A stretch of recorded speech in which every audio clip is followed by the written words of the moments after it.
This is your host, Jason Snellgrove, and I will be your guide as we journey down the road to pleasure hunt or hitting the long trail to those great comp hunts.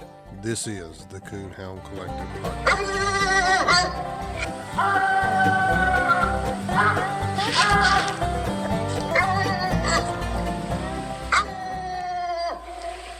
Well, welcome back to another episode of the Coonhound Collective podcast. I am excited for this week's guest. We have a guest on this week, and I'm excited. I put the question on Facebook that if you could guess who the guest was this week, I would send a sticker.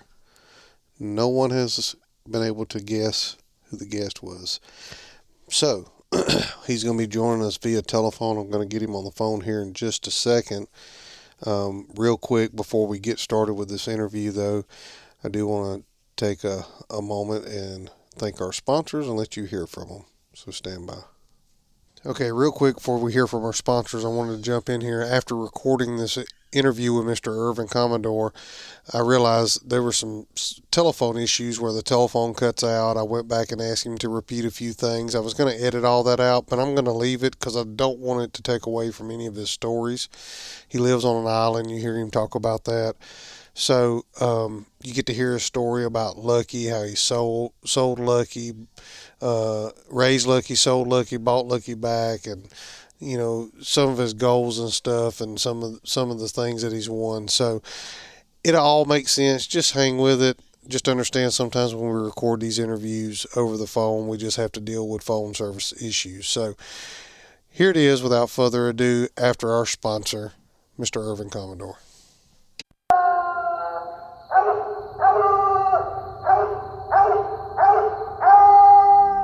Are you looking for a dog with drive, heart, hustle, a natural owner?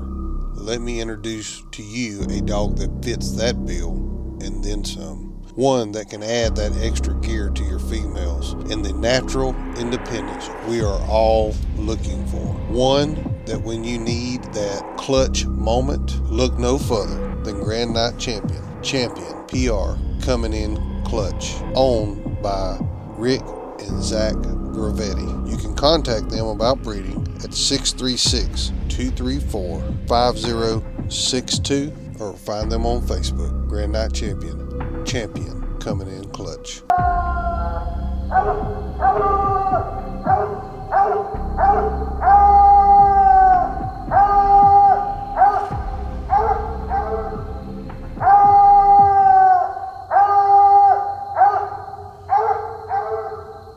Thank you to our sponsors for sponsoring the podcast this week, and we're going to get our guest on the line. He is the 2003 PKC World Champion, not World Champion English. He is the PKC World Champion, and that is no other than Mr. Ervin Commador with Stono River Lucky 2. So stand by. We're going to get Mr.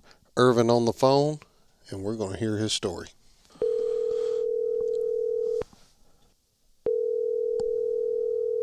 All right, welcome to the Coonhound Collective podcast again today. Today I am super excited for my guest. I posted the question on Facebook to see if anyone could guess what world champion I would be having on the podcast this week, and no one was able to guess it. So without further ado, I would like to introduce to you the 2003 PKC World Champion, Mr. Ervin Commador with Stono River Lucky 2. Mr. Ervin, how's it going? Going pretty good. When I heard from you the other day, it just kind of bring back memories again. Good memories. Well, I tell you what, I was doing some research about 7 months ago for the podcast, and I was looking through PKC's website, through some historical documents that they have there, and I run across you on there, and I thought, man, I've got to try to talk to this guy. And I've asked several people if they knew you, and they say, yeah, but I don't know how to get a hold of him, whatever. And so I found you on Facebook and sent you a message, and we were able to connect through a phone call. And man, I am super, super excited to hear your story today. So why don't you just tell us a little bit about yourself and kind of where you're from? All right. I'm from Watermill Island, South Carolina. That's it's a little island about 8 miles or 10 miles from south of Charleston, South Carolina. And I graduated in '73 from St. John High School, and I partially retired. I drive school bus part time and work on my. I got a '67 Chevelle, just about finished, and I was working on that for. I started working on them on during the COVID, and I got it complete. And I don't coon hunt. Well, I quit several years ago and tried to start back, but certain dogs, I look for the certain breed, and you got to have a good mouth. That's why I'm not coon hunting anymore, because dogs to win, and these walker dogs usually have real big mouths, so you need a dog can hear real good. I had one, and he's been a year old. He's been big like my Rocky Amos dog, but he didn't have any mouth. He sounded like he was under a tub. So that's when I quit. Yes, sir. Well, let's start at the beginning. How did you get involved with coonhounds, or if it wasn't coonhounds, squirrel dogs? How did this all get started from you? Was you a boy and your dad done it, or how'd you get started? All right, I'll let you know right now. I got started. My brothers, they was older than me. Three of them was older than me, and they go hunting. And this guy named Jesse Brown used to come over to the house. We hunt. They just hunt right around the house. But my mom wouldn't let me go because I'm in school and I'm like 10 years old, but I want to go. So on the weekend, I can go along with them, but not during the week. And man, it was real cold back then, back in the 60s. And I used to go outside, put on a coat, and listen to the dogs on the step. And man, when them dog trees, boy, that song, that's when I grew up, I'm going to get me a coon dog. So that's how I got started. And I started off with blue ticks and all this, and that worked fair, but it didn't work what I wanted. And then I started getting into it. And then I started with Walker Dog, and then I couldn't get them stopped from running the deer. So a friend of mine years ago, back in '81, Willie Craven, he had this English dog was Boy's Little Joe bred dog. And I said, man, I got a blue tick here. I think I can breed my red tick, my blue tick female to a red tick, a red bone to get some egg, some red tick. He said, no, it is a different breeding altogether. And Willie introduced me to Lee Waldo. And anyway, I got a tap bred dog from a female, but that didn't work out. But Willie had bred his Rosie dog to Joe Jr. So I get Willie later on, 2 3 years later. Her name was Stono River Jody. She was double Boy's Little Joe. They took a half brother off of Boy's Little Joe, which was Joe Jr., and took a sister. A Boy's Little Joe bred female, and they crossed it together. That's what get my Jody dog. Anyway, and she was a nice, good coon dog. A coon dog, but if the coons didn't walk, you don't hardly get her back. So I ended up, she would tree, pretty good tree dog. She wasn't a hard tree dog, but stayed trees. And I said, I need more tree power. Jody had the go power. And Jerry Huddle said, I hunted with Bingo at the Grand American. He said, Irvin, that's a tree dog if you need one. So me and Willie talk, and I always studied dog pedigree and see if he crossed good with my dogs. And I was doing this for years, and I did it. I breed the Bingo 4 times, but the fourth time she died. Jody died 2 weeks before she had puppies. But I had the first litter. I had some good dogs. I had one named Bingo, and he was real good. And Jerry Huddle offered me a lot of money once I ended up selling. But I had the Rock dog, which was a brother to him. So Jerry said, he told Andy and some more people, so I bought Irvin back, so Irvin don't have nothing left. And I told Willie, I said, I got one better than him. I wasn't campaigning him. This was rock. So Andy Mathis come and offered me some money, and I turned it down back in the I want to say the late '80s, and I turned it down on a Wednesday evening, and that dog got killed Wednesday night. It was in the summertime. Oh man. Um. Okay. So hold on before we go for that blue tick you had. Was it a registered or was it a grade dog? No, it was a registered blue tick, came from Jerry Huddle. Okay. Was you competition hunting then, or was you just doing it for pleasure hunting? No, it was pleasure, and I was trying to get to that point. Now, when I had Jody, the mama to those bingo dogs I had, Uh-huh. I started competition hunting. Okay. And was you PKC hunting there then, or was you just UKC? No, I didn't. I didn't start PKC hunting until I get the rock dog. I had two sets of rock dog, different litter, but I named them. Anytime I get a good one, I give the other one the same name. So the first rock dog I had got killed, and I said, "Oh, Bengal," so I breed back to Bengal again. Then I get the rock dog named Stono River Rock, and that's the dog I was PKC hunting. After I ran him out, everybody I hunt against, they could not handle the dog, and they always calling the PKC guy. I try to think of his name, Roy Trim, and Yeah, Roy Trammell. Roy Trim, and I'm trying to think Jarvis. I think that's the name. Yeah, Jarvis Humphreys. Well, anyway, they said, why y'all always having problems calling in on Ervin Commador? You got problem with it. So Tim talked to him because Tim was the PKC rep for South Carolina. Tim said, I'll tell you what, this is what's wrong. The boy got a coon dog. This is exactly what Tim said. The boy got a coon dog. Everybody trying to beat him. They use all kind of different schemes trying to beat him. But Irvin learning the rules, but they cannot handle the dog. And that's why, as a matter of fact, I won the state of South Carolina top money winner in '95. And that was with the second rock dog, right? The second rock dog. Okay. And then I also went days in Orangeburg with the rock dog.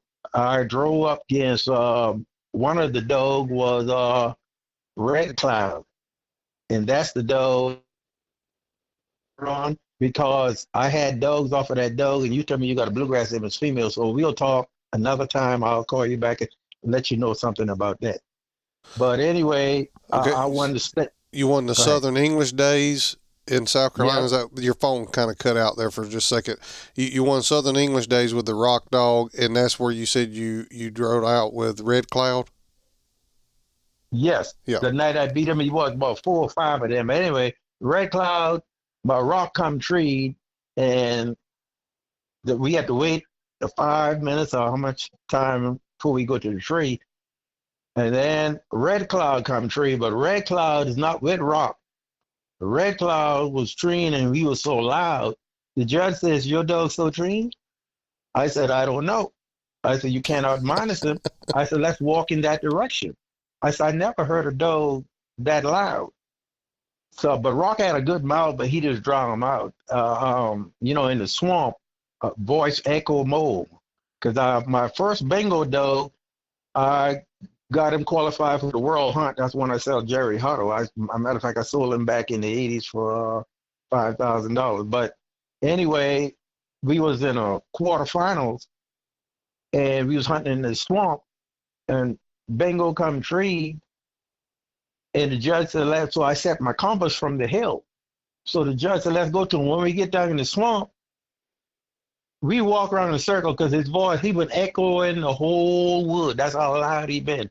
So I tell the judge, let's go by the compass. That's how we get to him.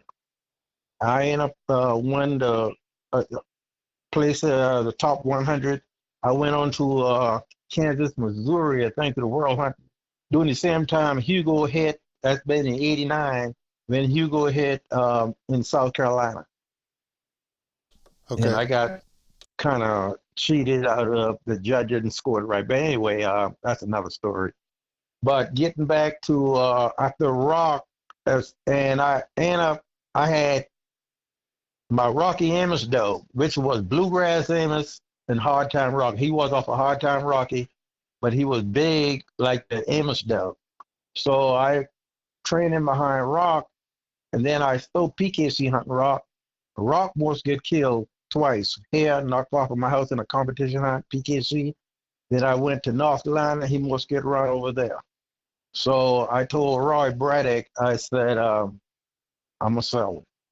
I said, before I don't get nothing for him, because he going to get killed hunting him. Because he would hunt through these swamp, different places, and come out the other side if he can't find a coon. Yeah, So he just keep going till he found one, whatever it took. right.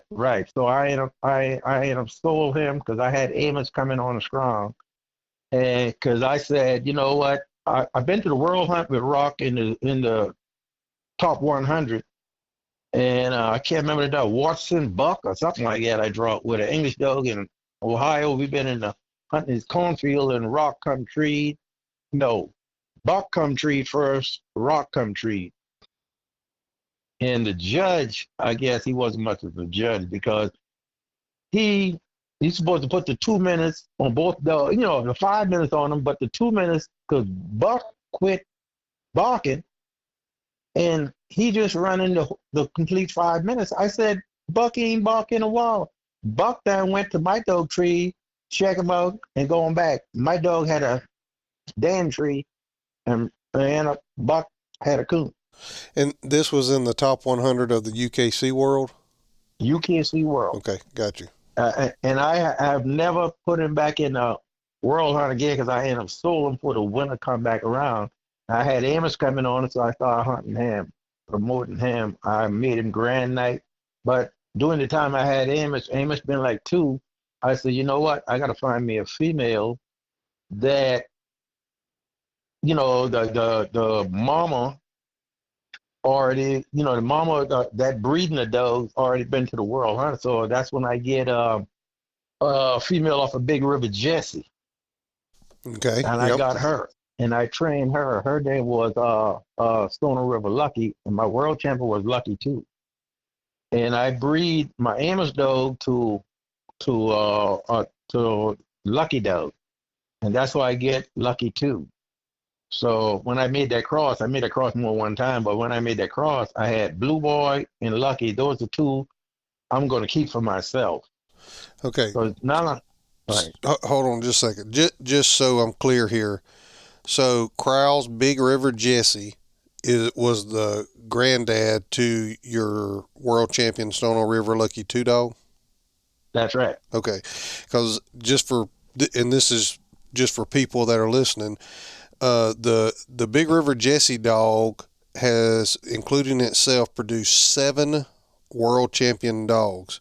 Mr. Ervin's 2003 PKC world champion Stono River Lucky 2, the 2008 UKC world champion Rocky Creek Jess, the 2011 UKC Reserve World Champion Crowell's Big River Jesse Lee, second overall, 1992 UKC World Grand Night Champion Cowell's Big River Jesse Lee, the 2014 UKC World Champion,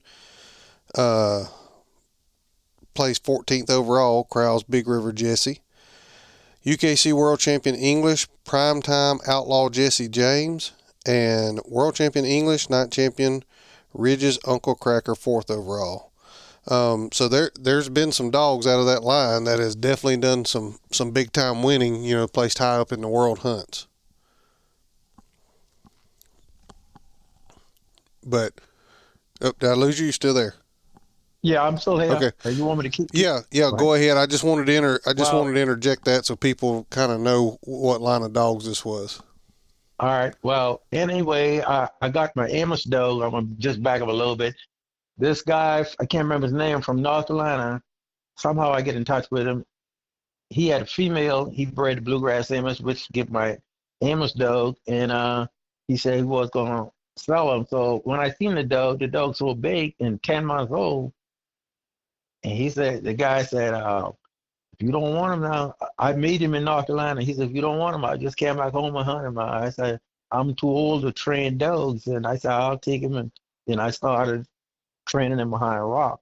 But I wanted to win. I already had something to win these hunts from here, little hunts. I keep wanting to get bigger. And I always remember something stuck with me uh, for years. I used to hunt all through the summer. My mother, I used to have the dog over to my, I mean, I had a dog in my house, but my mother said, Irvin, don't you go in that wood tonight. I just kind of smiled like it don't say nothing. So the next day I come back, my mom said, you been in that wood last night? I ain't said nothing. She said, well, you been in that wood. You been in that wood. He said, why are you hunting so much? I said, I have a goal. One of these days I'm gonna win the world hunt. And she told me she done was 24 years.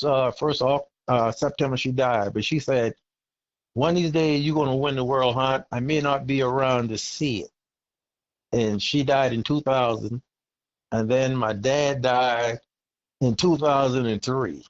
And a month after my dad died, I won the world hunt. My dad died in September. I won the world hunt in October. Wow. That's Wow. right. That's amazing. Uh, To tell you a little bit lucky doing the world hunt, we had good weather all week. I won the first night and didn't have to hunt again till I think it was Thursday night or something like that, or Friday night. So I set the whole week. But getting to that point before then, I had Blue Boy and Lucky, and Blue Boy was turning on so good, the litter mates. Blue Boy was blue and Lucky was red. So Jason said, man, Irvin, sell me one of these. Doug Young, 15 months old, something like that. And both of them been pretty good. So I said, yeah, I'll sell them because I can't handle both of them. Both of them are ready for the hunt. So I said, mine, if you decide to go, I want to buy them back. And anyway, he ran unlucky, and I had Blue Boy. It was a night champion, had 3 wins. Then I'm hunting also the Jody dog, which was a Rocky dog, a semen puppy. And I drove with Lucky. Jason had Lucky, and I had Jody. And Jason beat me because we drawed in competition because Lucky was faster. And Jody, both of us, about Jody was a tree dog out of this world. But anyway, so Jason beat me, and Jason ran him out, and I ran out Jody, and I later I've been sell Blue Boy because Jason he's going to sell Lucky, so I want to have the money to buy Lucky back. So later on, he said, we wait till the summertime. He said, I'm going to sell Lucky. I said, all right. He said, I want $4,500 for it. I said, yeah, I'll give you $4,500, but I got to see him hunt. So he said, can't see him hunt now. She's in heat. So in the meantime, a week later, I found out that he sold him to Tim Kramer. So me and Frank Priestley used to hunt a lot together, and Frank said, Irvin, don't worry, you can get that dog back. Because Tim don't keep a dog. You'll find that kind of fault with him. And I had a dream that same week. I told Frank that I dreamed, so I bought Lucky. So I bought Lucky back, I think the 1st of September. I paid $2,200. And I thought, Lucky, man, Lucky ain't the dog he was this winter. I know I did on the shit. okay, hold on just a minute, Mr. Irvin. Your phone cut out just a grunt there. Oh, I'm What? sorry. No, no, no. You're good. You bought the dog back from you bought the dog from Tim Kramer, right? Is that what you said at the Tim first of Kramer September? could see, right, because see, Jason didn't stand up to his word. He told me, I told him, I said, Minor, I want to get the dog back if you decide to sell it. And then he wanted way more money, which he granted the dog up, but the dog was pretty good. But to me, he got better, as to get some age on him. So I bought Lucky back. I think Lucky been 3.5, something like that. I sold him a year and a half. And Lucky was looking good that year before I bought it. she would hit a track. When a dog go over there to cover them, when she bark here, and them dog get there, she done another 100 yards ahead. That's what she does. As a matter of fact, she did the same thing in the world hunt. And she did the same thing and get treed by herself. And every time I had some young walker dogs with her, well, matter of fact, when she struck, what happened one of the night, I can't remember what night, the walker dogs, there was 3 walker dogs, all of them come treed. They strike and they treed. And I strike Lucky in for 25. And Lucky barked one time at the tree. And, I said to myself, I said, ain't no coon there. And Lucky trying to track, Lucky keep drifting off. Next thing you know, all those dogs on that tree get minus. They start going to Lucky. Every time they get where Lucky last bark at, Lucky done going another 100 yards. And then Lucky get treed, and I've been winning every night since. And I tell you what, I'll never forget. I got in bed to the motel at I think around about 6:30, something like that. And the motel I went to, because I already I stayed there earlier that day, and the guy said no dogs allowed. I had dog but when I went to World Hunt, I carried Lucky in the room with me, put the double lock on the motel door, and I had the least Lucky to the foot of the bed.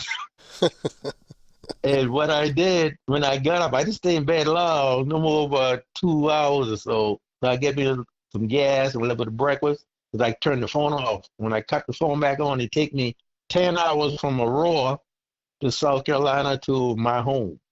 And that phone rang, and I talk on the phone for 10 hours. Because I had the charger all plugged up. And fast as I hang up from one person, they called me, congratulated me. And fast as I hang up, the other one would call. And I had people calling me for over a year. And I had like almost 200 calls I didn't get, missed and all this. And people started calling me later on.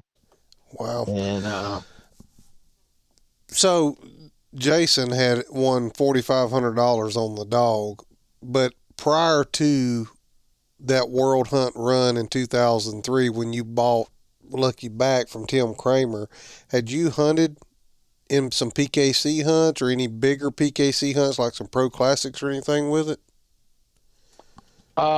no, I hunt Lucky in a couple of PKC hunt just to get the $100 win on them to go back to the World Hunt.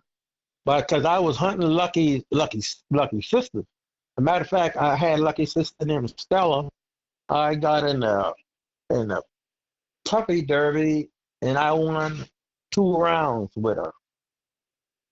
But I made, like I had several different. I made that cross 3 or 4 times. I had some all right dogs, but they wasn't like Lucky. But I want to say this: I never won the World Hunt with the Rock Dog, but the Rock Dog was the best I ever owned. And I done draw with Tar Heel, Henry. I'm trying to think of different dogs I draw with. I draw with the Buster dog. He won the World Hunt, Chad Baird, and all this. And most every hunt I go to back then, when I first started PKC hunt, they used to bid on the dog, and people run my dogs up on the price, bid on them more than everybody when they save my dog for last, and they run them up. One time I paid $135. And Roy Braddock told me, he said, listen, Irvin, the next time you run your dog up, withdraw after they pay the money, then go home. I said, yeah, that's exactly what I'm going to do.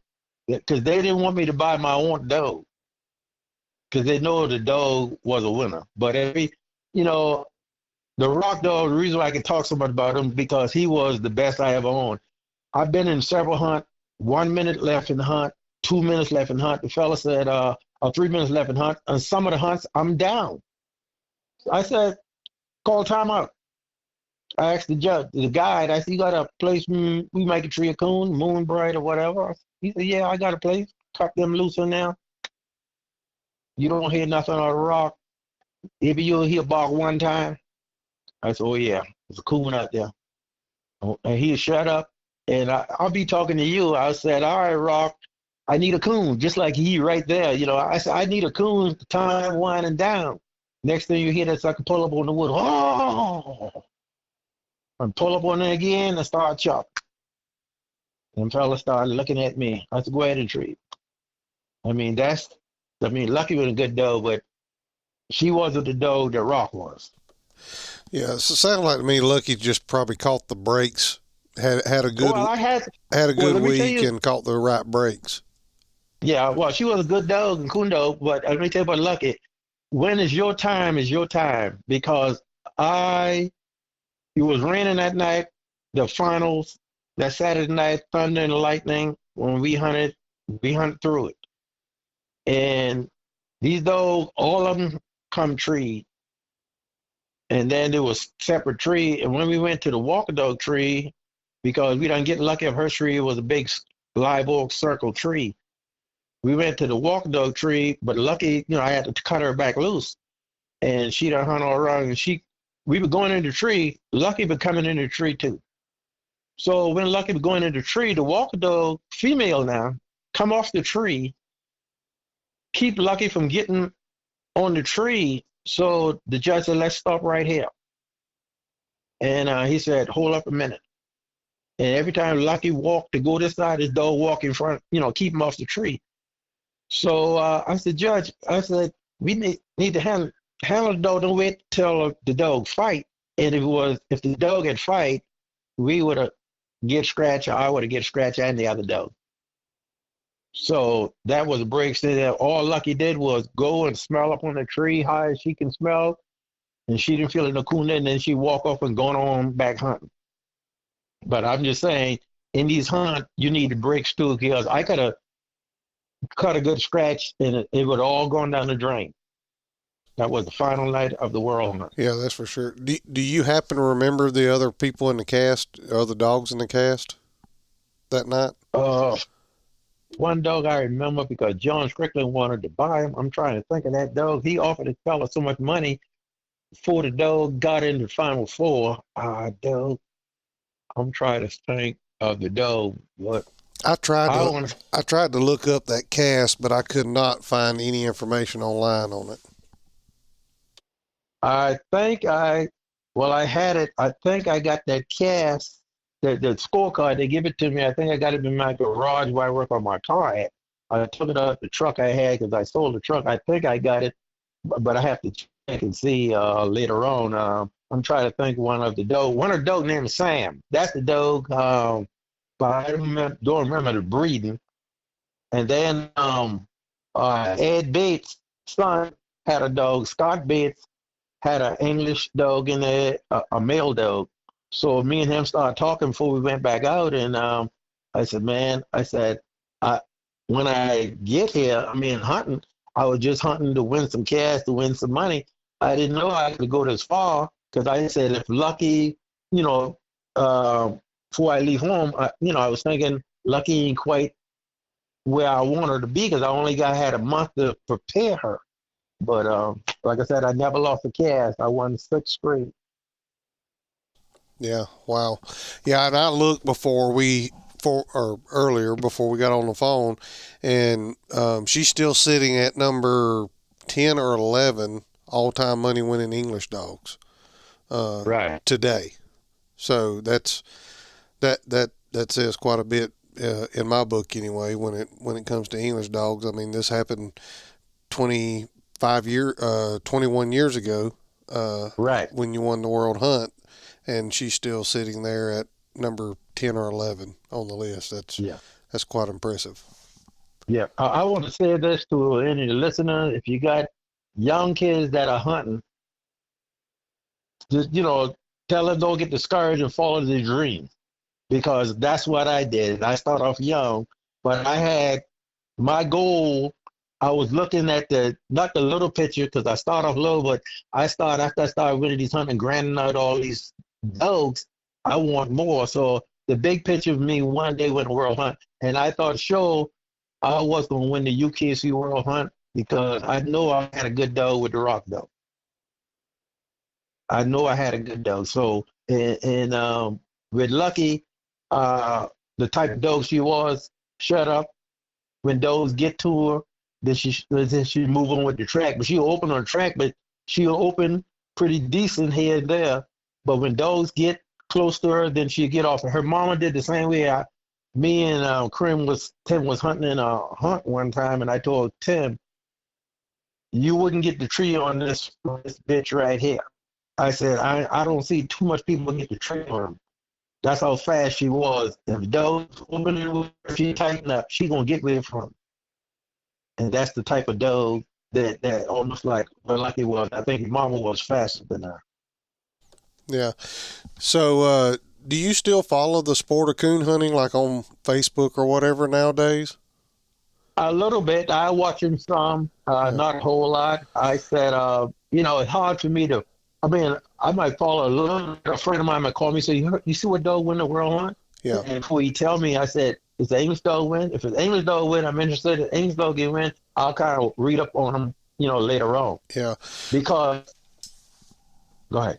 Oh, I was just going to say, it sounds like, because the way you describe Lucky, fast, not a lot of downtime, by herself, that's the type of dog overall throughout the breeds, all breeds included for the most part, that you're seeing. And that is the type of dog that's winning nowadays, and they're winning. There's some big money hunts out there now. Right. And like I said, I mean, I'm 69. I wouldn't say I wouldn't get back in it a whole lot, but I know how to train a dog. And if I get one with the right mouth, and I've had so much dog don't have the right mouth, so I get rid of them. Now, I forget to tell you, I had another dog I placed high in the world hunt with off a Jim Rich dog. This been in Orangeburg. I'm trying to think what year. 2000 and something, 2007, 2009, somewhere around there. The AKC World Hunt. I played fine with him, but it was bright moon, cold, and everything. He wasn't. Hold on, Mr. Irvin. I lost you there for a minute. You said AKC World. That's where I lost you at. Right, AKC World Hunt. I had a dog named Ringo. He was off of Jim Ridge. He was an all grain. I gran him out, and I placed in the top 16 of the world hunt in Orangeburg. But to me, he wasn't the dog. I didn't thought in that type of weather to get to the final four because it was real cold and bright moon. Anytime you got full moon or almost full moon, he wasn't the type of dog. Wasn't good on layup and a real bad track. He's not good on. He's good on something that he can take a track and move him and get treed. And he was independent too. So, to get to the final four in a bad situation of the weather, you need a dog who can handle bad tracks, tree layup. That's what Lucky did. That's what Rock did. And that's what you need. Yeah. Well, yeah, for sure. And that's, you're seeing a lot of dogs nowadays. They like to be by themselves. They're good about having their coons whenever you get to them. And it sounds like to me that's kind of the dog you've been hunting for a long time. Oh yeah, yeah. I started breeding I started going out and breeding to Larry Wilcox's dog back in the early '80s. And when I left there, I went to the Rocky dog. Then the Rocky dogs, there wasn't anymore. I had some semen I sold to a guy. I was supposed to be getting back 2 puppies, but haven't heard from him. But it's just a lot. Then I went back to I had the Bluegrass Amos dogs too, Yeah. And like we had talked on the phone, I have a semen pup here at my house, a little female out of Bluegrass Amos, and Mr. Morris Tart's penny female. And she's just turning 12 months old, and she come in heat on me, so she's laid up right now. But we're hoping to make a dog out of her by the end of the winter. What kind of mouth she got? She's gonna have probably average or maybe even a little bit above average mouth. Well, let me tell you something. I've been breeding dogs for a long time, and I studied pedigree. And always, when you breed, if you're female, I'm just saying, for example, bark a lot on track is a good track dog, tree dog, but not all that good. You want to breed to the opposite. If your dog, if your female is not a real good tree dog, and you know of a good male dog that is a good tree dog, you breed him. Then you go get, most of the time you go get some of both, and that's what I get with that Jody dog when I breed him to Bengo. Bengo was a tree dog. Some people said Bengo didn't hunt hard or far or whatever. I didn't have that problem because my dog had so much go. I lost her a couple of times because during the time I was hunting her, we didn't have no tracking collar then. What I did, the one night I've been in a hunt, I couldn't get her.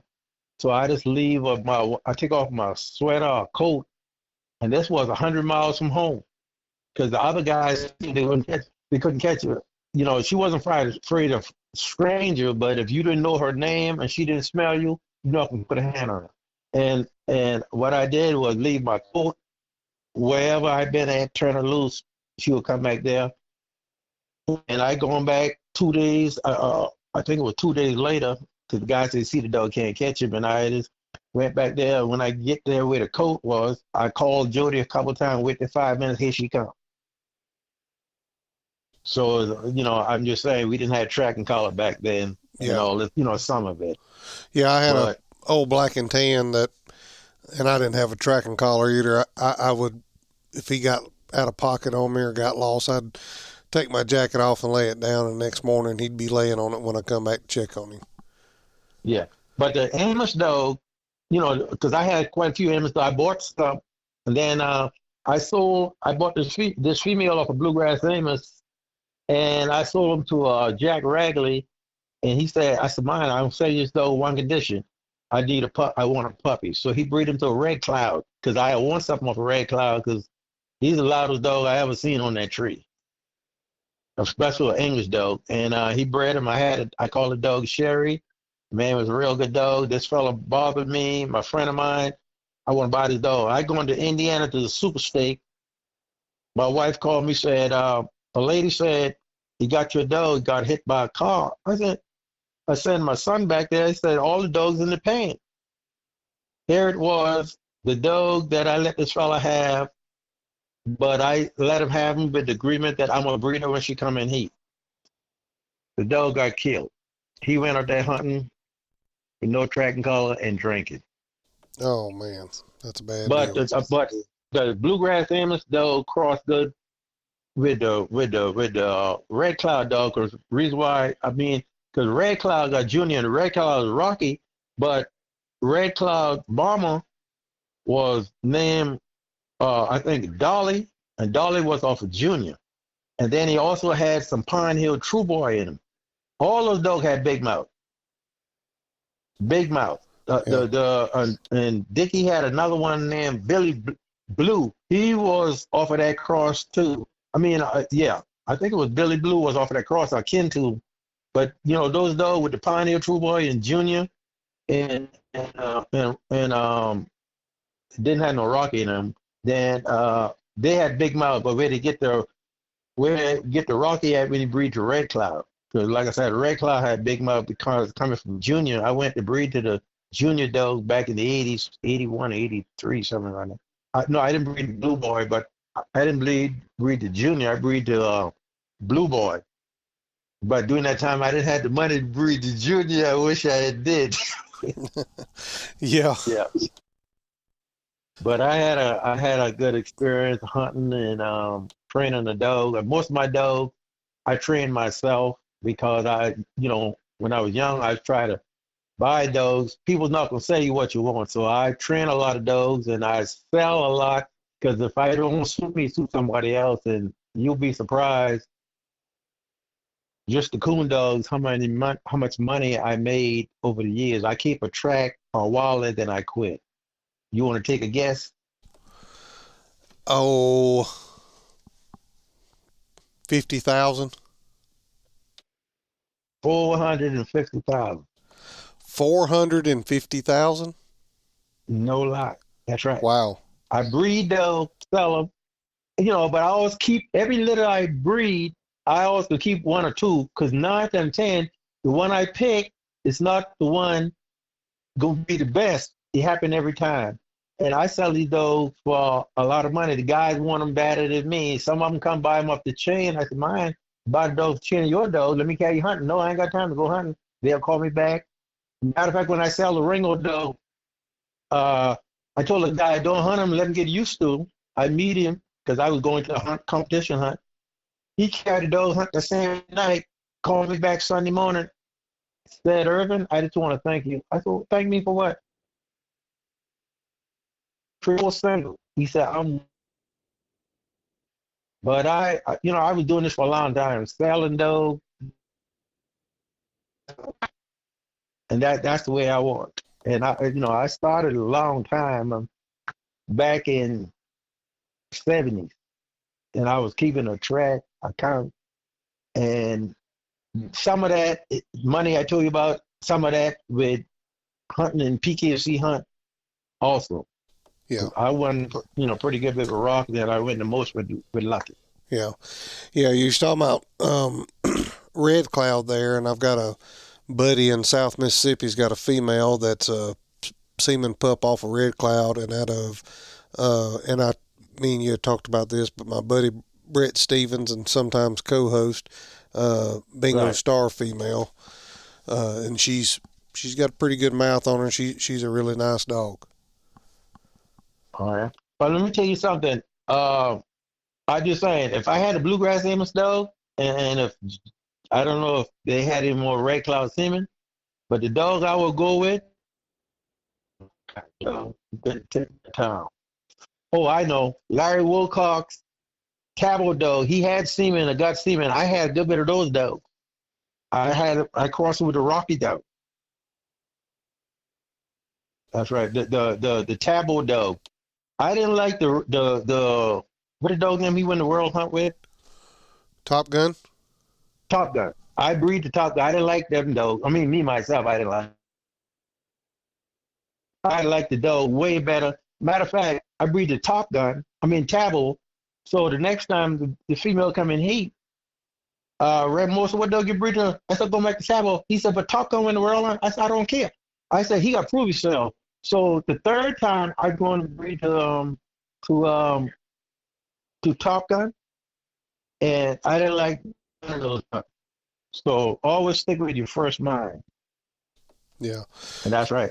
And Larry, last I heard, but I talked to him a little bit, a couple of times on Facebook, but I think he had a bunch of semen off a Top Gun. So I just want to throw that out there.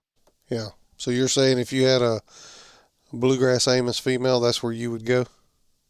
Yeah, if I couldn't find no semen close to a Rocky or a Red Cloud, that's where I would go. Yeah, I might know where some Red Cloud is, but I'm not 100% sure. That's iffy.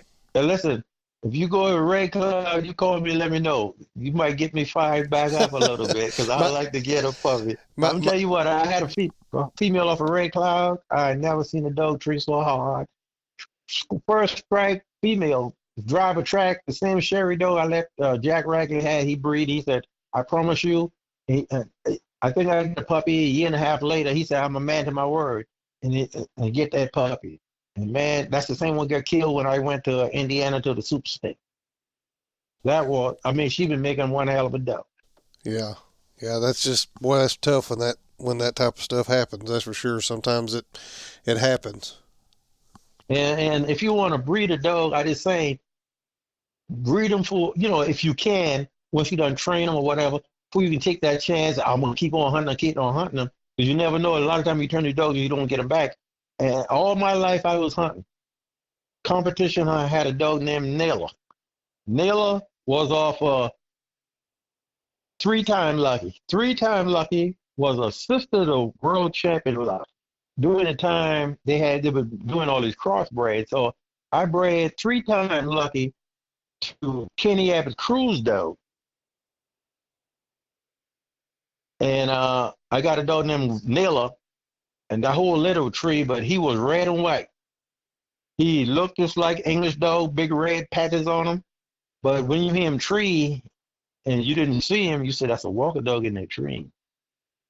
And I was leading the cast UKC hunt, and the matter of fact, the first trim was I had first strike. He happened so quick. So I tell the guy look at me. I said, "Go ahead and get first tree. I don't need that. I mean, we just turned loose, and I get a second drink. And I didn't trust. So now he had a kitten coon. Turn loose again, first and first again, and we had 45 minutes left, and we turned loose toward this pond. And the guy said, "Yeah, though going to the pond, but it was kind of warm, the last day of October." And he said, "We don't want to get to the Savannah River." When we drove around, they done crossed to the Savannah River. These dogs come treed. Nah, I'm getting worried because Nilla gonna be first on the tree no matter where he at. And going to the tree, I walk inside the river. These dog trees up on the hill. I'm down here. I'm looking. Damn, look at that big gator. You already got my dog. Cam down there and wedged him in some root in the water down there. I had a guy go and get him the next day. I couldn't believe it. That's the only time I ever had an alligator get my dog. Okay, well, so you're going into the tree and you seen the gator and the gator had got your dog? Right. These other dogs done come treed because see, all of them been together working the track. Yeah. And Neil been kind of just stay ahead of them. And these dogs come treed, and I hear Neil, something wrong. You know, I'm getting scared. Something wrong. So to get to the dog, we walked to the river. They walked the edge of the river down to where the dog is. The dog is up on the hill. What happened? I think it was hitting the track here and there. And when Neil comes inside the water, but other dogs too, but he got him. He just grabbed him and carried him in the water. And the wedge him. I had a fella going back the next day with a boat and a gig to get him out there. He said it didn't mess him up. All you do is grab him in the face because he had his face down, you know, trailed. Wow. That's right. Wow. That been in 2009.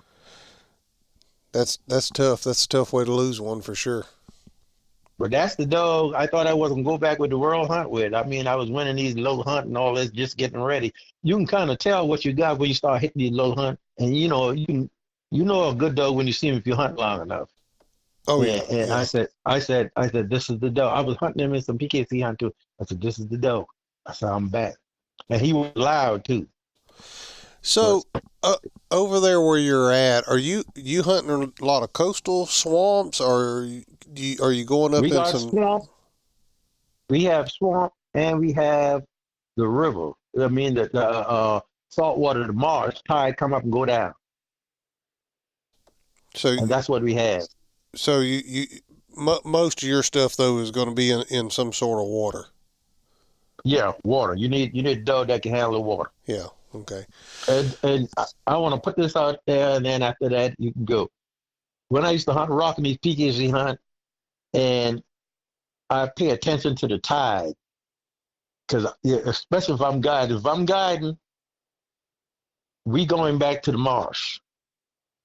And what I do, I couldn't find the boots for the dogs, so because the dogs were getting foot cut up. Because a lot of people tell me, a lot of time back then, you get in, you're going back out. You get in the final four.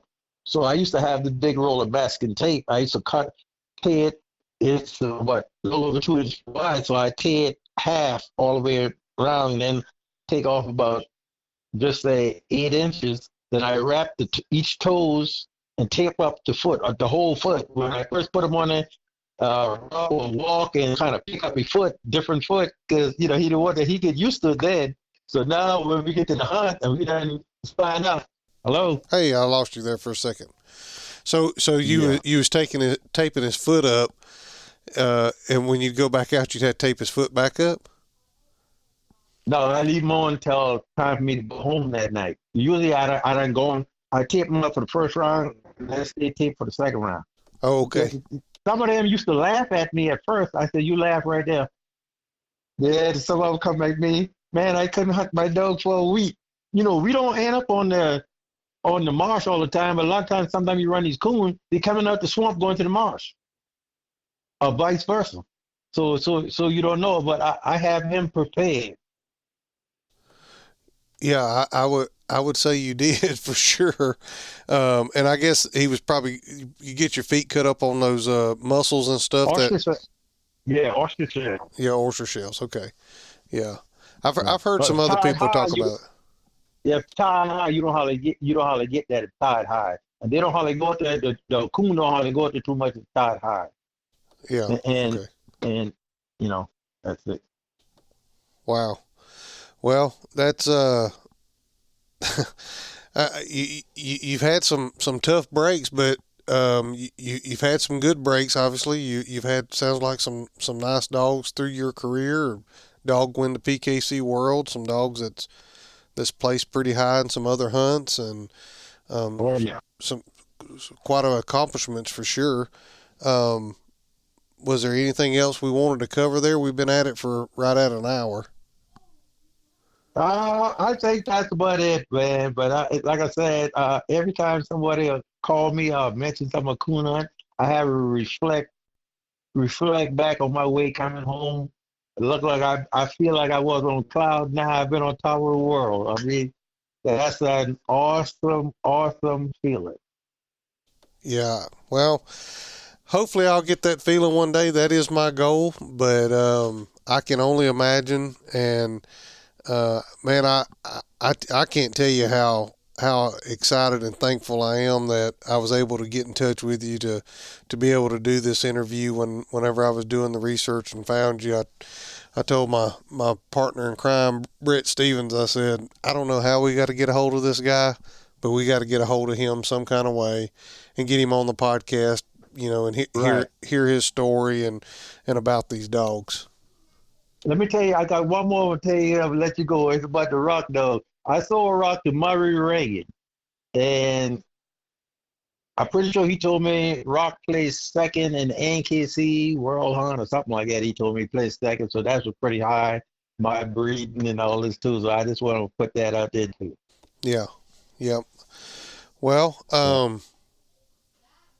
if you don't have anything else, Mr. Irvin, I think we covered quite a bit, and I appreciate you sharing your story with me. And it was an honor to have you on here. And when I get this thing edited and ready for release, I'll shoot you a text message so you can listen to it, and we'll get it out there and get your story out there and part of the history of our sport. So I appreciate you sharing all that with us.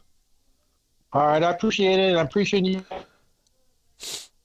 I'm just happy. I hope a whole lot of listeners was on there. Maybe they can learn or get something to contribute to the coon hunting world if they're still coon hunting, going at it.